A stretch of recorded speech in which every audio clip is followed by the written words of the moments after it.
एकादशी के दिन, सावन में जब एकादशी होती है, तो गलबहियां की झांकी होती है। गलबहियां क्या है? जैसे हम गले में ऐसे किसी को हग करते हैं, तो हक करने की भाव है। तो उसमें राम जी अपने हाथों से सीता को अपने ऐसे बगल में ऐसे गलबाही दे करके बैठते हैं। सकल बंद झूलत रे दे गलबाही। गलबाही के बहुत सारे पद हैं। एक बहुत ही सुंदर पद हम गलबाही का आपको सुनाते हैं इसमें से लेकर के, कि कैसे गलबाही गाई जाती है और रंगमहल की परंपरा में है। तो वो चीज बहुत सुंदर है। और बहुत उस दिन भीड़ होती है। कोविड के चक्कर में इस बार थोड़ा कम हुआ। दे गलबाही झूले दो आज, सरयू तीर तमाल कुंज में जनक लली रघुराज। कह कहूं सखी कहत बने न कोटिन, सुख के साज मधुर अली सब तज संग झुलियो, छाणी लोक कुल लाज। छाणी लोक की कुल लाज, लोक और कुल की लाज और मर्यादा छोड़ करके आज गलबाही दे रहे हैं भगवान, उसको झूला होता है। तमाम सारे संत, मधुर अली, सिया अली, मोदलता, प्रेमलता, जनक अली, सरयू सखी, युगलानंद शरण, मधुर अली, राम सखी, ये सब स्त्री भाव से नाम है। सब संत लोग हैं, सब पुरुष लोग हैं। स्त्री भाव से पूजा अर्चना पद लिखते हैं, संगीत गाया जाता है। उनका सबका संगीत देसी भी है और मार्गी भी। देसी इस अर्थ में कि जो फोक ट्यून पे गाया जाता है, मार्गी इस अर्थ में जो क्लासिकल है, राग आधारित है। और स्त्री भाव से क्यों है? क्योंकि पूर्ण पुरुष की संज्ञा सिर्फ ईश्वर को है, ब्रह्म को है, विष्णु को है। तो सब लोग स्त्री भाव से बात करते हैं। कोई साली बन के राम को जीजा बन के वो करता है, कोई सखी बन के, अनुश्वरी बन के, अष्ट सखी बनकर बात करता है। तो जो एक राम सखी मंदिर है, वहां कृष्ण, वहां पर हनुमान, वहां पे लक्ष्मण, सभी स्त्री भाव से बैठे हुए हैं। सिर्फ पुरुष के रूप में मर्यादा पुरुषोत्तम भगवान राम है। आप कुछ टोक रहे थे जी। हाँ, आपने तमाम नाम लिए, उसमें अली अली बाद में जिक्र हो रहा था, तो वो क्या मुस्लिम है, हिंदू है, वो क्या है? नहीं, अली अली अली मधुरोपासना में ये प्रिया, सहचरी, अली, इस तरह के नाम चलते हैं। और मुझे लगता है कि वो अली अच्छा, का उसका ही धर्म से कोई लेना देना नहीं है? उसका धर्म से लेना नहीं, अली का ही वो अपभ्रंश फॉर्म है। जैसे अली माने सखी, स्त्री, जी, दोस्त, मित्र। तो ओके। सिया अली, मधुर अली, जुगल सहचरी, राम सहचरी, इस तरह से नाम। तो सहचरी, सखी, प्रिया, ये सब वो हैं, वो है सफिक्सेस हैं जो उसमें जुड़े हुए जी, हैं। लेकिन संतों का मामला है, तो ये इस तरह से काम होता है। और एक बहुत महत्वपूर्ण पद है यहाँ पर, राम को और सीता को, दोनों को एक रूप में जोड़ते हुए पिया प्यारी कहा जाता है।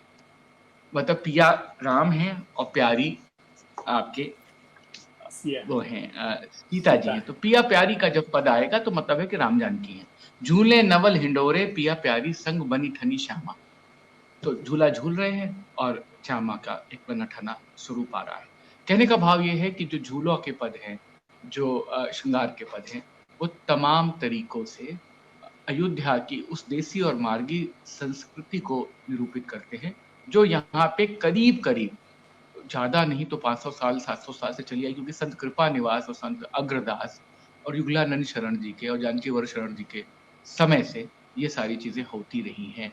इसमें खूबसूरत बात यह है कि ठेठ राग बेस्ड गायन भी होता है। खास करके जब विवाह के गाने होते हैं, जब जन्म के गाने होते हैं, जब होली के गाने होते हैं। देखो दो खेलत फूल फाग रे, कलिंग भवन का बहुत मशहूर पद है। फूल फाग, फाग में फूल से फाग खेल रहे हैं, फूल की होली खेल रहे हैं। फूल की होली कहाँ होती है? कृष्ण और राधा की होती है, मथुरा वृंदावन में होती है। आजकल हम लोग बड़ा डिजाइनर उसमें देखते हैं जब होली फूल की खिलाते हैं। लेकिन देखो दो खेलत फूल फाग रे, 500 साल पहले से फूल फाग अयोध्या में चल रहा है। और वो कौन खेल रहा है?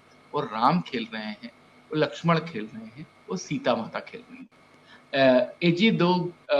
एजी दोनों राज दुलारे, होरी खेलत सरजू तीर। एजी दोनों महलों से निकले, लेके अबीर भरे अंजुरी। अबीर से भरी हुई अंजुरी, हाँ, दोनों हाथों में अबीर भरा है और दोनों राज दुलारे राम और लक्ष्मण होली खेलने जा रहे हैं। के रे हाथ कनक पिचकारी, के हाथ अबीर। राम के हाथ कनक पिचकारी, सीता हाथ लक्ष्मण हाथ अबीर। किसके हाथ में सोने की पिचकारी है और किसके हाथ में अबीर है? तो राम के हाथ में पिचकारी है और लक्ष्मण के हाथ में अबीर है। ये एक उदाहरण है, ऐसे बहुत सारे उदाहरण हैं।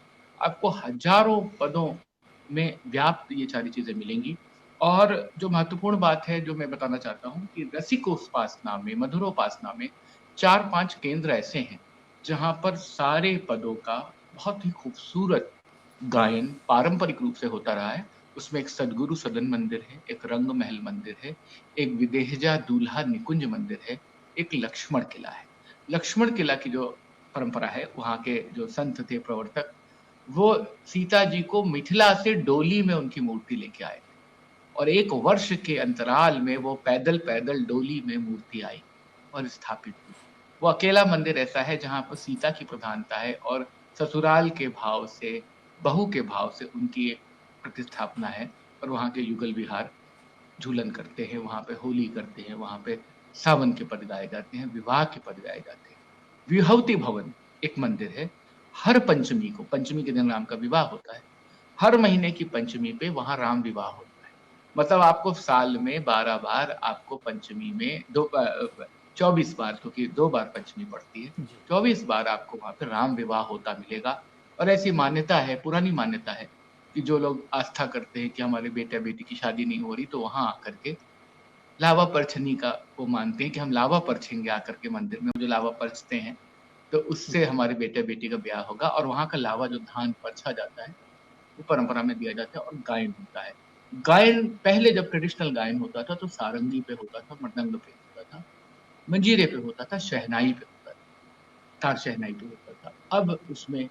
अब सारंगी बचे नहीं, सारंगी बजाने वाले लोग नहीं हैं, कला का पैट्रोनाइज़ नहीं होता, उस तरीके से पैसे नहीं मिलते हैं, तमाम सामंत, तमाम जमींदार समाप्त हुए। तो ऐसे में अब हारमोनियम और तबला और ढोलक, खंजरी, इन पे गायन होता है। एक आपको मैं पद बताना चाहूँगा, बहुत पुराना पद है। राम रावण का वध करके लौट रहे हैं दशहरे के समय। दशहरे के समय गाया जाता है, बाजे लागी आनंद बधैया, अयोध्या में राम आए। राम आए, लक्ष्मण आए और आई सीता मैया, अयोध्या में नाम आए। अब ये पंक्ति पे ध्यान दीजिए, 12 जोड़ी नगाड़ा बाजे, 16 जोड़ी शहनैया, अयोध्या में राम आए। 16 जोड़ी, 16 pair of shehnai and 12 pairs of नगाड़ा, ये बज रहा है राम के। 24 नगाड़े बज रहे हैं और 32 शहनाइयां बजनी, ये कभी कल्पना है। और जाहिर सी बात है, जब लिखा गया होगा, जब इस तरह की बात लिखी गई होगी, मीराबाई अपने ब्याह विवाह के लिए कहती हैं, माई मारो परण्या में सुपण्या परण्या रे दीनानाथ, 56 कोट्या जगह पधारा दूल्हा श्री ब्रजनाथ। तो 56 करोड़ लोग आए हुए हैं मेरे उसमें विवाह में। मीराबाई सोचती कि जब वो गिरधर से ब्याही जा रही हैं और सपने में सोचती हैं, तो 56 करोड़ लोग आ रहे हैं। तो जो कवि, जो संत, जो गायक इस मर्यादा को गा रहे हैं, दशहरे की बात कह रहे हैं, तो 16 जोड़ी शहनाई बज रही है। पारंपरिक गायन में अयोध्या में मृदंग का बहुत इस्तेमाल है। मृदंग पे परने गाई गई, बजाए गए। आपके बहुत बड़े भगवान दास जी महाराज, संत चरण जी मस्त, पंडित रामशंकर दास, पागल दास जी महाराज, ये सारे लोग थे। पागल दास जी को संगीत नाटक अकादमी पुरस्कार मिला, तो और उनको रत्न सदस्यता मिली संगीत नाटक अकादमी। तो पखावज की एक बड़ी परंपरा रही अयोध्या में, बजाया जाता रहा। और अष्टयाम सेवा कहते हैं नवधा भक्ति में, 8 प्रहर की जो पूजा होती है, कि सुबह जब आपका उत्थापन होता है, दर्शन होता है, आप जगाने का जो भाव होता है, उसके बाद राजभोग दर्शन होता है, उत्थापन होता है और रात में संध्या आरती होती है, शयन होता है। तो 8 प्रकार से यहाँ पर पूजा होती है। तो 8 याम की, 8 प्रहर की पूजा पद्धति और 8 प्रहर का गायन है। 8 प्रहर का गायन का मतलब है, संजीव जी, कि 4 प्रहर के जो राग हैं, प्रभात के जो राग हैं, दोपहर के जो राग हैं, संध्या के जो राग हैं और रात्रि के जो राग हैं, सारे रागों में पद गाए जाएंगे। ऐसा नहीं हो सकता कि जगाने के समय रात का मालकौंस गा दिया जाए और रात को भैरव गा दिया जाए, ये कभी नहीं हो सकता। उन्हीं में राग में निबद्ध होंगे, भगवान को उसी तरह से अर्चा की जाएगी। और एक सुंदर बात यह है कि राम है, राम बच्चे के रूप में है। बच्चे के रूप में क्यों है? क्योंकि राम ने अयोध्या में जन्म लिया है। तो ज्यादातर मंदिरों में राम का जो स्वरूप है, वो बालक का स्वरूप है। बालक को जब सुलाते हैं, तो पहली परंपरा ये थी कि लोरी गाई जाती है, माँ थपकी दे के सुनाती है, लाउड उसमें नहीं गाती। तो बिना संगीत के हल्के हल्के करतल ध्वनि में जो पद गाया जाता है सुलाने का, वो पद सुन लीजिए कितना खूबसूरत है। सो गए जुगल किशोर महल बिच, नूपुर दाब चलो मोरी सखियों, तनक झनक ना होए महल विच, पहरेदार सजग होए रहियो, आवागमन न होए महल विच, सो गए जुगल किशोर महल विच। मतलब जो महिलाओं ने पैरों में पायल पहन रखी है वो दबा के चलें, बचा के चलें, क्योंकि चलने में वो पायल की जो रुनक झुनक है उसे जो बच्चा, जो शिशु राम है, उसकी नींद में खलल पड़ सकती है। और जो पहरेदार हैं वो सजग रहें, अब किसी की एंट्री नहीं है क्योंकि रात हो गई है, अब सुबह मिलने आए, दर्शन के लिए सुबह आए, क्योंकि आवागमन जब होगा तो डिस्टर्बेंस हो। तो ये जो डिस्टर्बेंस का जो एक नुआंसेस है, इसको पकड़ने की कोशिश की गई इस पद में। और रंग महल में ये परंपरा में हमेशा ही गाया जाता है, जब भगवान को सुलाते हैं तो सो गए जुगल किशोर महल में। भगवान के तमाम सारे नाम हैं, जुगल किशोर है, अवध किशोर है, राघवेंद्र सरकार है, राम जी हैं, तो रामलला है।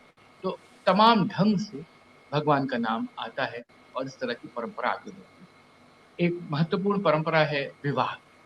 राम का विवाह होता है, हालांकि इस पे दावा बिहार का भी है, मिथिला का भी है, वहाँ के पद भी गाए जाते हैं। लेकिन दो तीन पदों का मैं आपको संगीत बताऊंगा कि किस तरीके से वहां पर उसकी एक परंपरा है। राम का परछन हो रहा है, विवाह के लिए आए। परछन होता है जब सास खड़ी होकर के, आवाज मुझे नहीं मालूम कि बड़े कॉस्मो कल्चर में क्या होता है, लेकिन पहले मथानी से, लोढ़े से, सिल से, सूत से वो वर को जब वो मंडप में आते थे तो उनको परछा जाता था। तो गाना है, रघुवर के नैना रसीले हो, परिछन चलो आली। रघुवर के नैना रसीले हो, परिछन चलो आली, अब ना आयुष दिन पईबे हो परिछन चलो। अब ऐसा दोबारा ये मौका नहीं मिलने वाला। राम के नैना इतने रसीले हैं कि उसमें डूब जाएंगे, चलो उनका परिछन कराएं। फिर जब फेरे होते हैं, जब भावर होती है, तो ये गाया जाता है, मेरी दादी भी गाती थी, और ये शास्त्रीय संगीत की तरह गाया जाता है, राग बिहाग में गाया जाता है। यही गलियन में लइयो रे रघुनाथ बना को, शीस पे मौरा सोहे राजा दुल्हे, कलगी में लाल लगइयो रे रघुनाथ बना। रघुनाथ बना है, बनने के रूप में हमारे सामने आए हैं, उन्हीं गलियों से होकर के आए हैं। उनके शीस पे मौरा है, उसमें कलगी लगी हुई है, जो सरपेच होता है, मुकुट होता है, उसमें लाल लगाएंगे, उसमें हम माणिक लगाएंगे, क्योंकि हमारे दामाद हैं, हमारे वर हैं और आए हुए हैं। एक पद है जो शास्त्रीय संगीत की दुनिया में गाया जाता है, मालिनी अवस्थी जी ने गाया है अभी हाल में, गिरिजा देवी बहुत गाती रही है, परंपरा में पूरब अंग गायकी में खूब गाया जाता है। वो गीत है, सिया रानी का अचल सुहाग रहे, राजा राम के सिर पर पाग रहे, अ, नित कनक बिहारी विराज रहे, नित भरा पूरा दरबार रहे। प्रतिदिन हर मंदिर में, हर घर में, हर भक्त के हृदय में कनक बिहारी विराज नहीं, कनक बिहारी का बहुत महात्म्य है यहाँ। नित भरा पूरा दरबार रहे, अ, सिया रानी का अचल सुहाग रहे। जब जब तक गंगा जमुना की धारा बहती रहे, गंगा जमुना की धारा जब तक बहती रहेगी तब तक सबका जो आशीर्वाद है, जो दाम्पत्य सुख का जो प्रेम है, वो मौजूद रहेगा। विवाह बहुत ही खूबसूरत ढंग से अयोध्या में गाया जाता है, गाली बहुत गाई जाती है राम को लेकर के, दशरथ को कलेवा खिलाने को लेकर के। तो मुझे ये लगता है, और मुझे इस बात का घोर आश्चर्य है, या तो नवाबी पीरियड आने की वजह से, क्योंकि बहुत सारे संगीतज्ञ नवाबकालीन शासन में लखनऊ चले गए, बनारस अपना एक गढ़ रहा, अयोध्या की संगीत परंपरा, उसकी देसी और मार्गी परंपरा उस तरीके से बाहर एक्सप्लोर नहीं कर पाई जिस तरीके से वो होनी चाहिए।